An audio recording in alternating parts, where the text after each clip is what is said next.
પાર નદી પાસે ડમ્પરે ટક્કર મારતા મોપેડની પાછળ બેઠેલી મહિલાનું મોત થયું હતું. હાઈવે પર ખાડાથી બચવાનો પ્રયાસ કરતી વખતે મોપેડ ડમ્પર સાથે અથડાઈ હતી. વલસાડ જિલ્લાના પારડી પાર નદીનો પુલ ઓળંગ્યા બાદ વલસાડ તરફ જઈ રહેલ Activa moped number GJ1511780 Atul power house પાસે રોડ પર ઉભેલા દંપતીને ટક્કર મારી હતી, જેમાં મોપેડની પાછળ બેઠેલી મહિલાને માથાના ભાગે ઈજા થઈ હતી. ટાયર તેની પાસેથી પસાર થતાં તેનું ઘટનાસ્થળે જ મોત થયું હતું.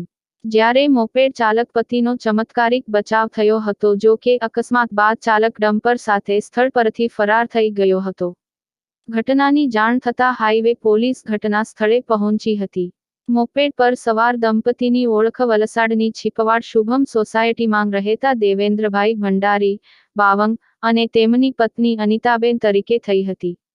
વલસાડમાં રહેતું દંપતી રવિવારે નોકરીએ જઈ રહ્યું હતું. ત્યારે હાઈવે પરના ખાડામાંથી તેને બચાવવા જતાં ડમ્પરે તેને ટક્કર મારી હતી. આ અકસ્માતમાં અનિતાબેન ભંડારીનું ઘટના સ્થળે જ કરુણ મોત નીપજ્યું હતું. પોલીસે ડમ્પર ચાલકની ધરપકડ કરી છે.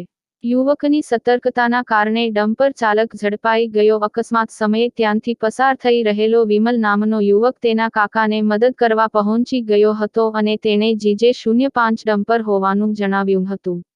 વિમલે બગવાડા ટોલ બૂથના શૈલેષભાઈ પટેલને જાણ કરતાં તેમણે પારડી PIG R. ગઢવીને આ અંગે જાણ કરી હતી. PIએ ડુંગરી પોલીસને જાણ કરી નાકાબંધી કરીને ડમ્પર ચાલકને પકડી લીધો હતો.